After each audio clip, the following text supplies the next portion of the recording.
My 25F boyfriend, 28M, went from caring sweetheart to cold, emotionless robot overnight. Hello everyone. I understand that this may not be the most thrilling of narratives, but I am quite perplexed and distressed, so any guidance you could provide would be greatly appreciated. I will attempt to keep this brief while supplying sufficient information for you to hopefully gain some insight into his thoughts. For a very concise version, please refer to the TLDR at the end. My boyfriend and I have been in a relationship for approximately a year and a half, and it has been wonderful thus far. He is kind, affectionate, and level-headed.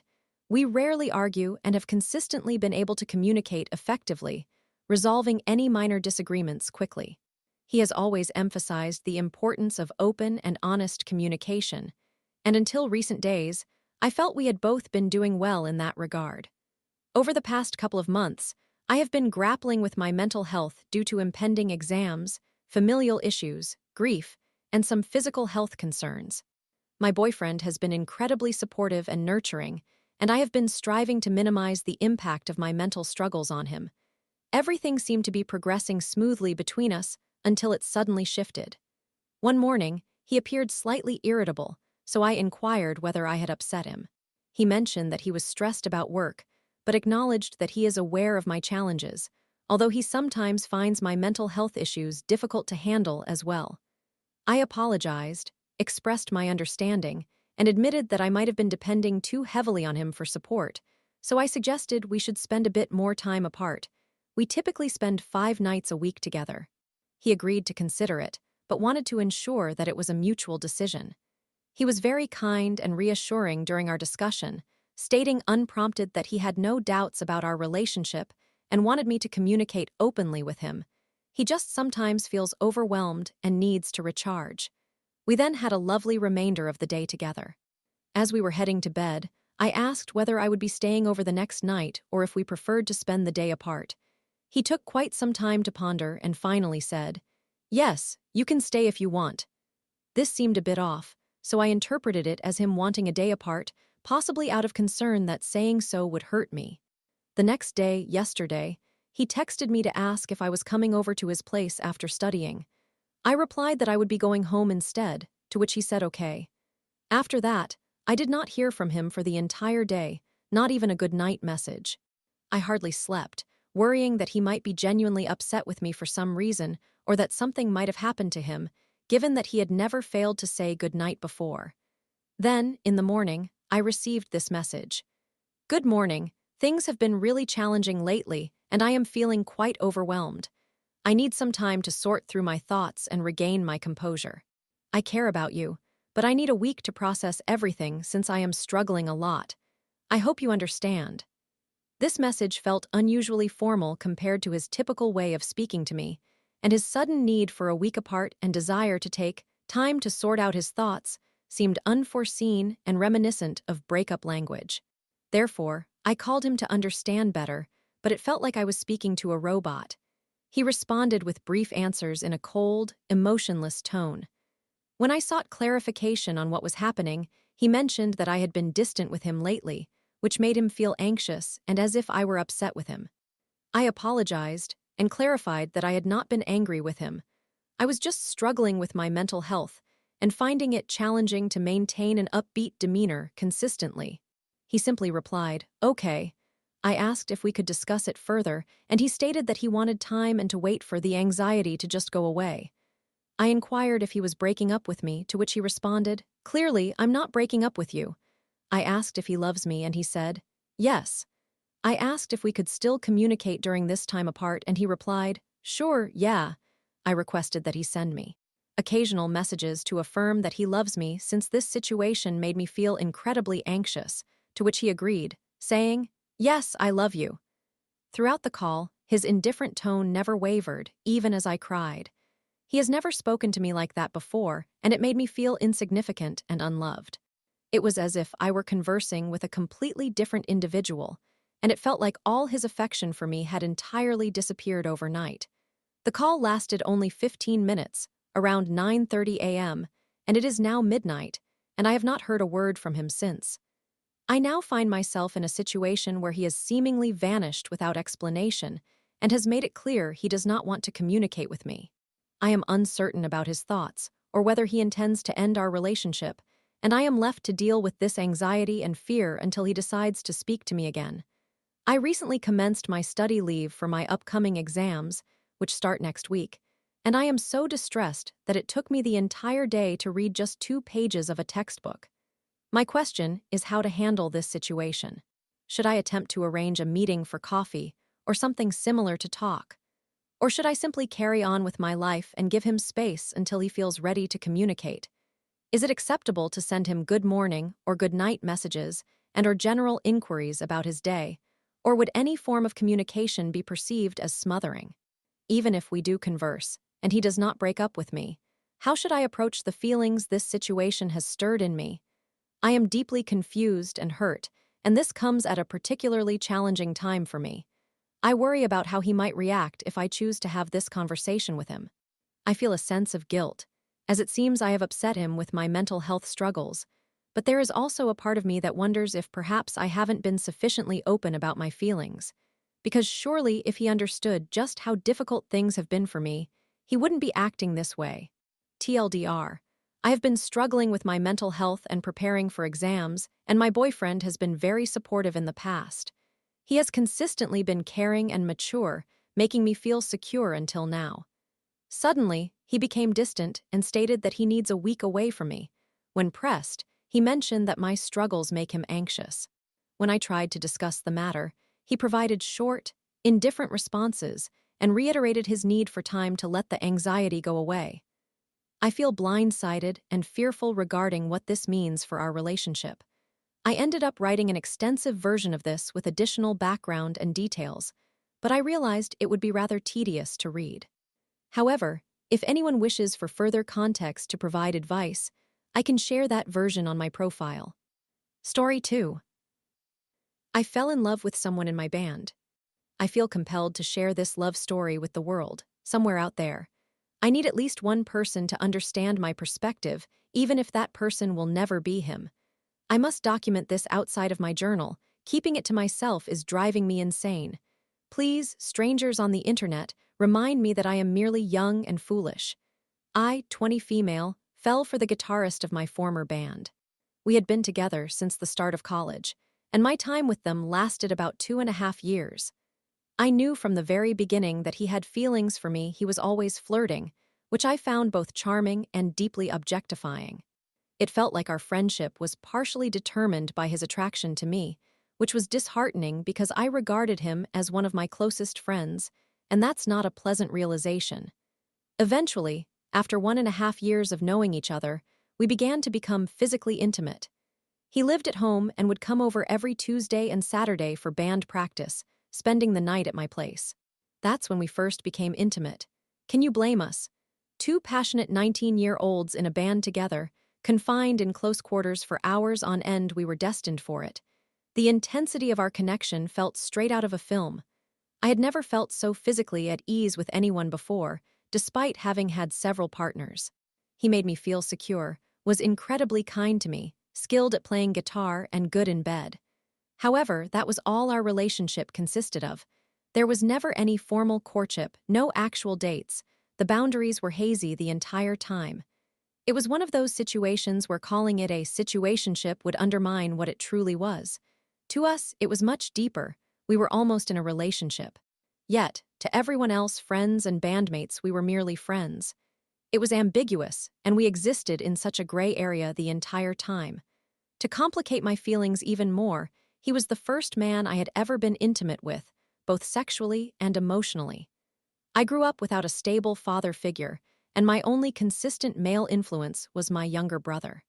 I was navigating a new territory that I had never encountered before, if that makes sense.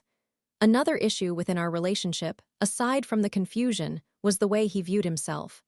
I thought of him as somewhat of a loser, which, in retrospect, is a harsh assessment. He dropped out of college, lived at home, smoked far too much marijuana, did ketamine, and worked only 2 to 3 shifts a week. In contrast, I was under immense pressure to support myself through college. I juggled several jobs, one being as an HR manager at a healthcare company for the LGBTQ community. Looking back, my judgment of his circumstances was unfair and, honestly, fueled by jealousy. I longed for my mother's support in pursuing my artistic endeavors. I wished I could go home occasionally to see my family, to have their backing the way he did. Balancing college, especially while working as an HR manager, is incredibly challenging. Adding a band into the mix, I was perpetually stressed and frayed. But then he would come and lie in my bed, and for a few hours the noise in my head would quiet and I would feel okay again. I was falling for him. He had already fallen.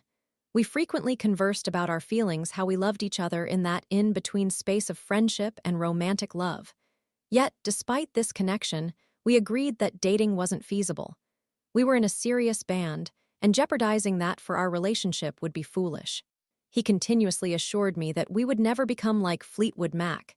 He also pledged never to hook up with my best friend. A year later, he broke both those promises. He eventually hooked up with my best friend, which hurt profoundly. He knew I had been cheated on in prior relationships. That was when I decided to end things with him. Then I was ousted from my band. I believed those people were some of my closest friends, particularly the lead singer. However, last semester, I was overwhelmed. He got someone pregnant, they had an abortion and began dating.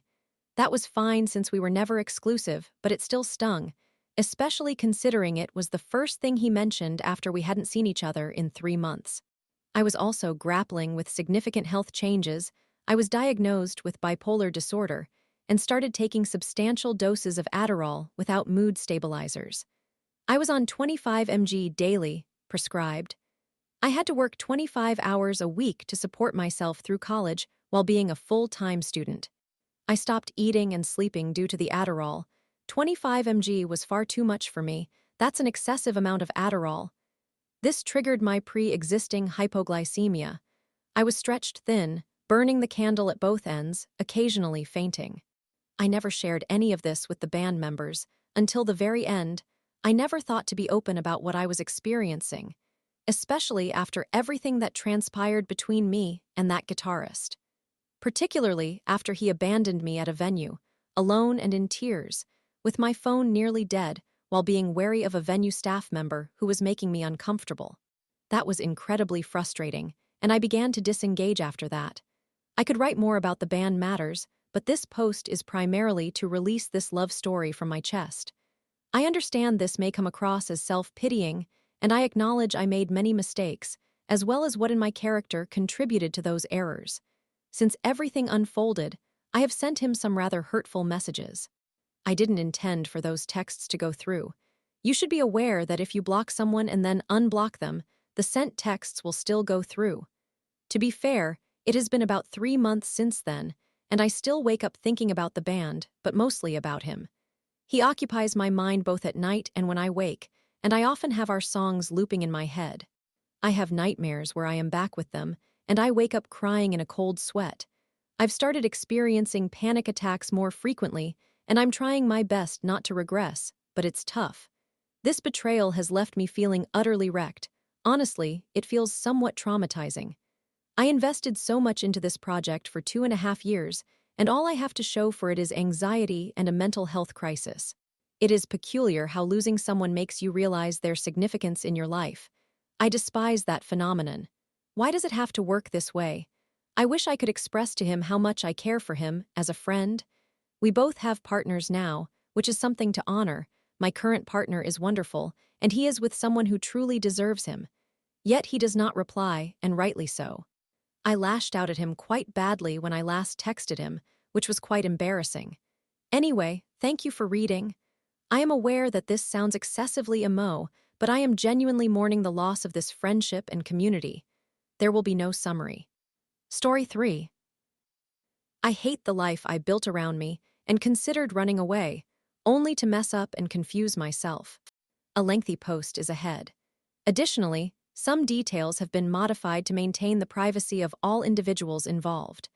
I am a 22-year-old male who has been in a relationship with my high school sweetheart, a 21-year-old female, for the last 4 years. For the past 2 years, we have been cohabitating in a small town located in the northern region, approximately 2 hours by car from any major urban center. I have always been quite a sociable individual. Part of the reason for this is that my profession necessitates extensive networking, and I have come to enjoy it.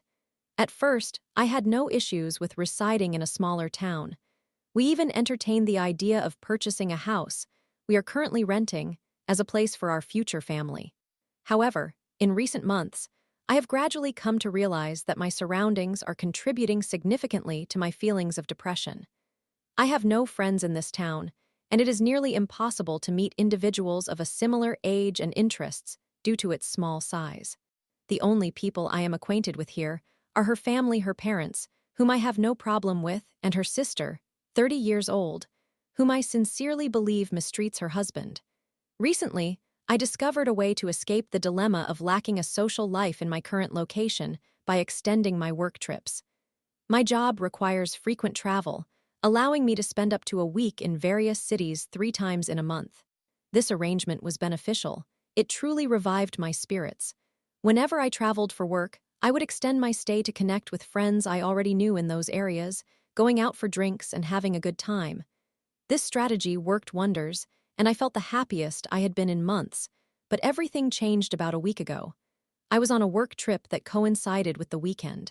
Naturally, we planned to have drinks on Friday and dinner on Saturday.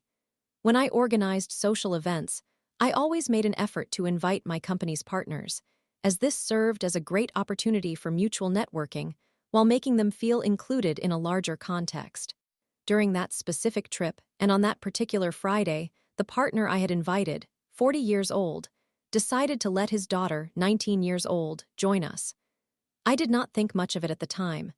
As the evening progressed, everyone connected well. I had conversations with his daughter, whom I will refer to as Amy, and we discovered we shared mutual interests.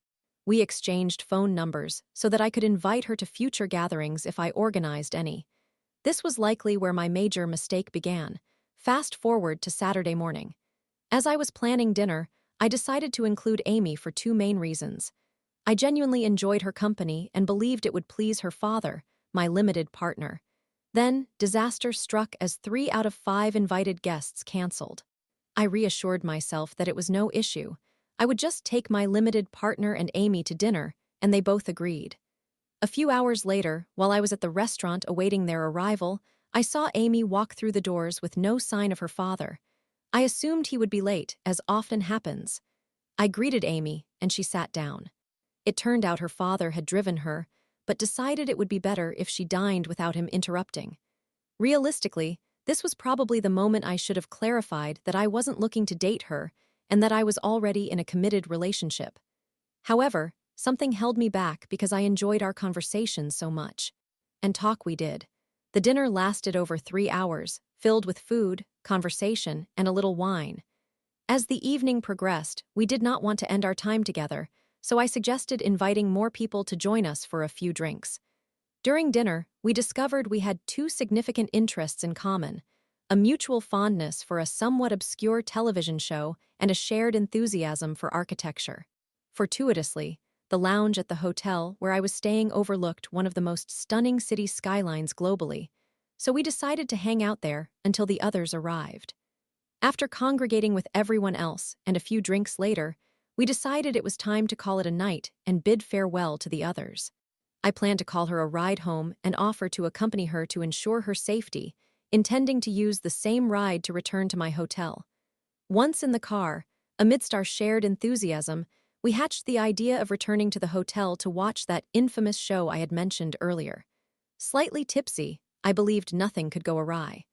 Upon returning to the hotel, we started watching the show while sitting on the bed. Then everything went blank. I woke up the following morning to find her lying next to me as a little spoon. We were both fully clothed.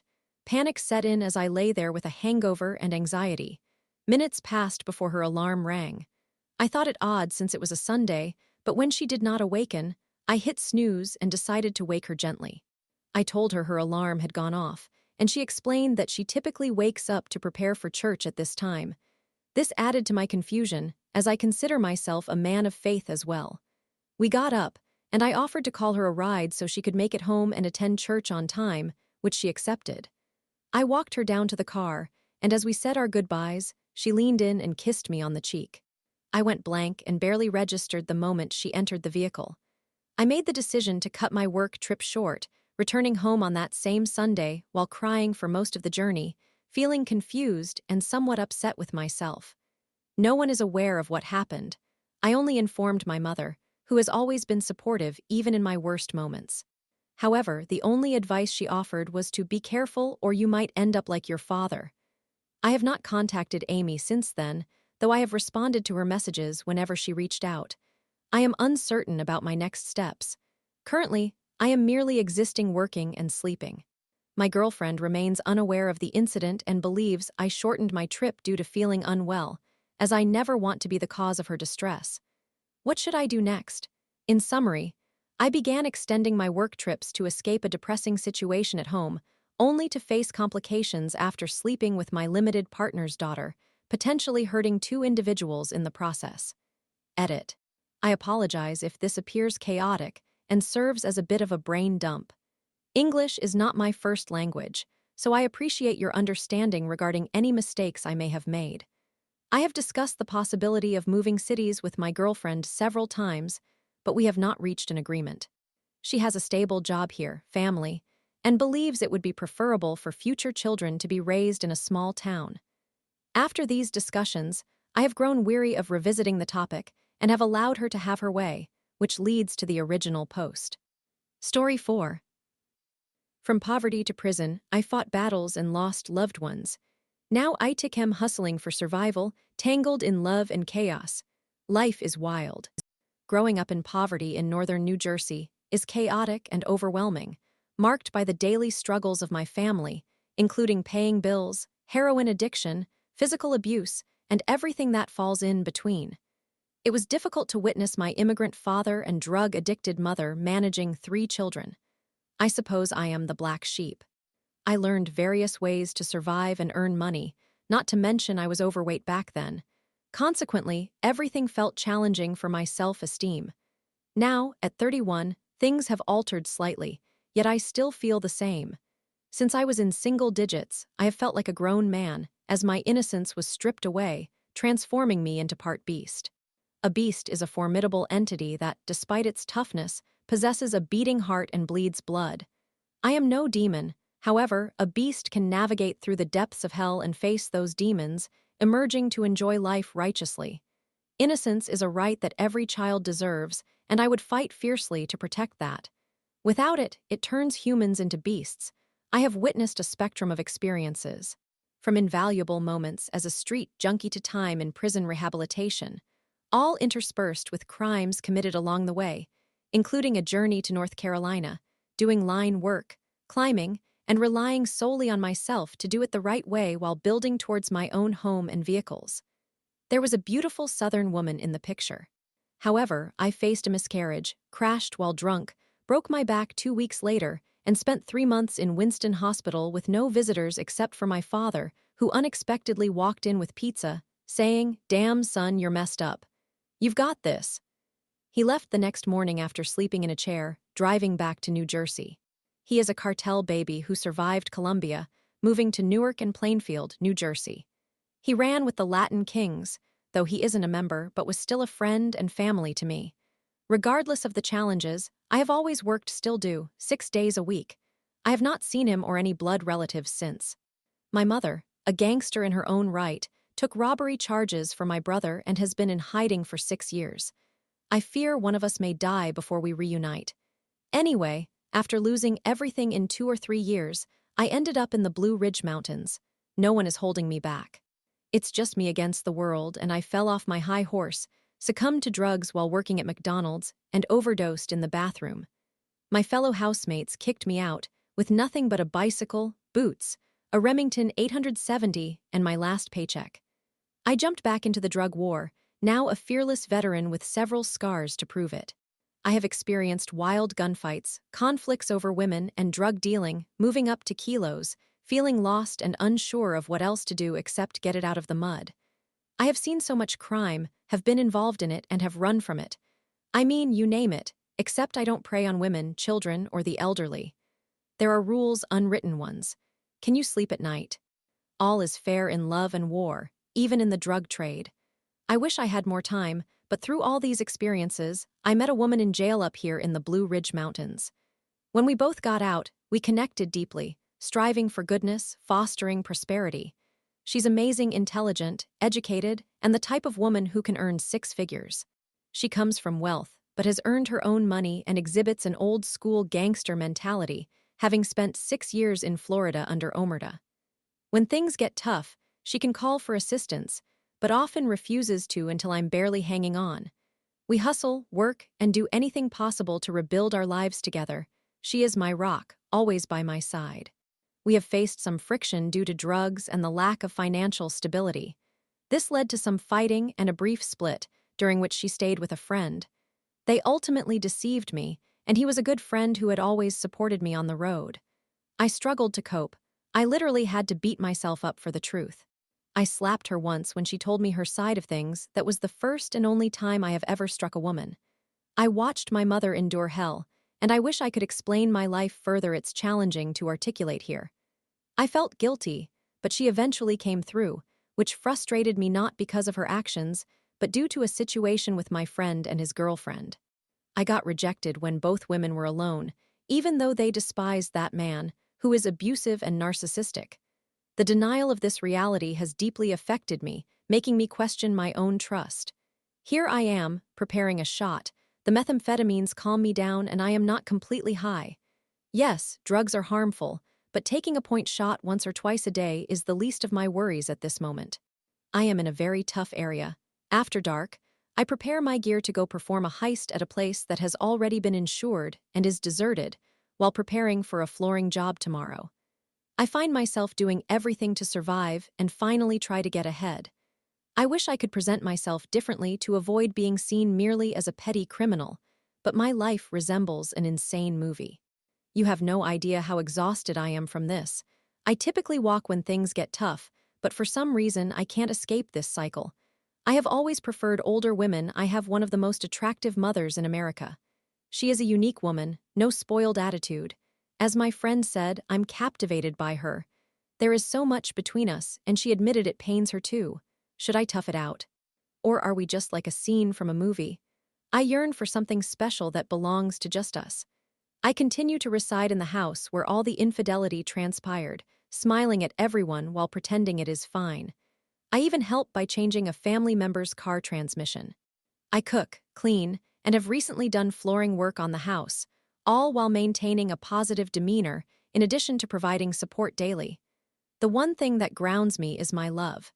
We are both free spirits with an incredible physical connection. Our lovemaking is beautiful, and we engage in adventures we have never experienced before. Some days I passionately embrace her, and others she ties me up. There's lust, wet sheets, and plenty of intimacy. I can confidently claim to be her best lover and vice versa. We dominate and uplift each other, exploring various experiences together. It's consuming me. I feel as though I am losing grip. Does anyone have a clue? I refuse to surrender to life. I will persevere and one day finish writing my book. However, my heart aches, and the only thing keeping it warm in this frigid winter is the burning flames rising from the depths of my existence. The pain is genuine, but do I hold any value? Story 5. Aita for saying aita done, because my husband didn't want to make the bed. My husband, age 26, and I, age 23, got up this morning and went straight into the shower. We have an understanding where I make the bed on weekends, while he takes care of it during the weekdays. This arrangement works because he tends to sleep about 15 minutes longer than I do. I often have difficulty making the bed in the morning, especially if he oversleeps, since I get busy preparing to leave and tend to forget. For me, making the bed right after waking up is second nature. Before this agreement, I would make the bed regardless, simply because he doesn't mind whether it's done or not. However, this week, from Monday to Saturday, I was responsible for making the bed as I had been sleeping in late and missing classes due to illness. After our shower today, I reminded him not to forget to pick up his clothes and make the bed.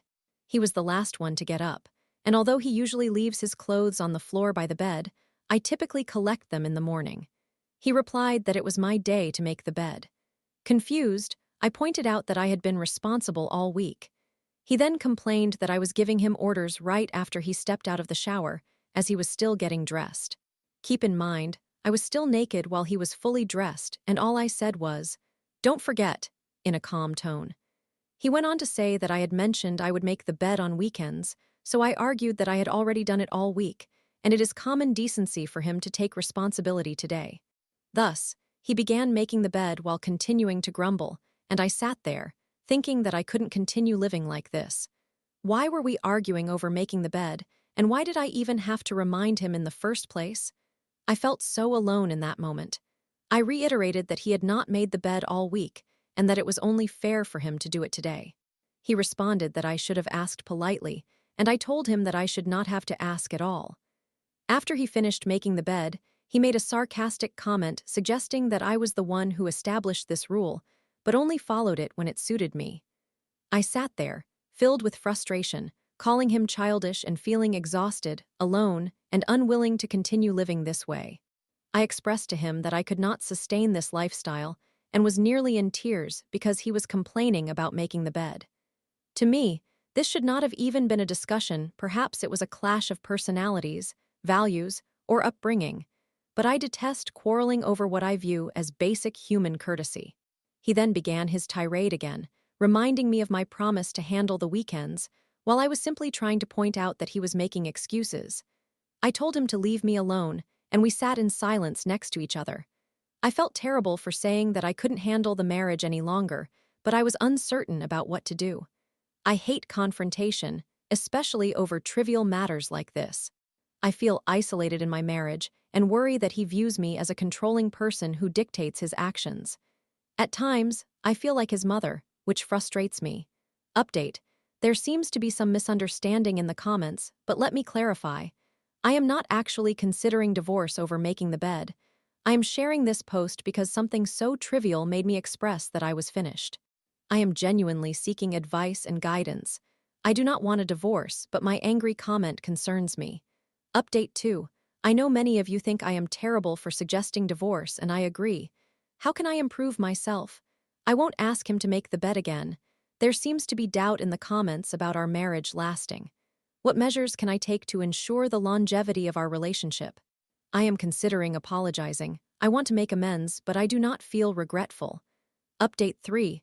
I apologized, and he began to cry, stating he had actually intended to make the bed until I brought it up. He indicated that he didn't perceive his tone as yelling, but rather as simply clarifying the house rules. Before I apologized, he had been in the kitchen, unloading the dishwasher for me. Clearly, my remark about being done hurt him deeply. Now I feel even more lost. It appears I am the villain in this relationship. Even though I expressed remorse, I don't genuinely feel sorry. What is wrong with me? I suspect that he reacted this way due to harboring some resentment towards me, or perhaps because I am difficult to be around. Am I being abusive? I am so confused. Update 4. I am feeling incredibly frustrated. I approached him to discuss our next steps and how we could resolve this issue. He said I need to change my wording, as he feels I perceive him as passive. I interrupted him, thinking he would say passive-aggressive, but I asserted that I am simply being upfront. Clearly, this is a more complicated issue if we are arguing about making the bed, but he insists he does not see it as arguing. He asserted that it wasn't his turn to handle it, yet he was willing to do it anyway, as I seemed upset for some reason. However, we were clearly in a back-and-forth disagreement about it. I initially wanted to talk about the underlying issue and suggest therapy, but if he refuses to acknowledge that there is a problem, which is our bickering, not making the bed, how can we discuss solutions? I was about to point out that we were indeed bickering, as he was essentially yelling at me, but I remained silent, not wanting to instigate another argument. Does Reddit display timestamps for updates? This all unfolded within the last hour and a half. Update 5. I will not provide any more updates, as my post is too lengthy. My husband and I managed to have a constructive conversation and decided to establish a chore chart. This way, household tasks are divided between us, and we each have clear responsibilities, which should help alleviate my feelings of being overwhelmed and will prevent him from feeling nagged when I ask for assistance. I realize that some commenters were correct. I may have control issues since the thought of chores being left undone troubles me. However, I choose to prioritize peace and will attempt to refrain from making comments for a while. Some users mentioned that, when they stopped prompting their husbands to complete tasks, they observed that their partners naturally began to contribute without being asked. I have yet to bring up the subject of therapy with him because I do not want to pressure him, and getting him to reflect on our argument was challenging enough. My focus will be on improving myself to see if that ultimately enhances our marriage. He is a genuinely kind person, and I believe that my high expectations and desire for perfection may have worn him down over the years. I will provide an update again in a year or so, as some of you suspect we won't last.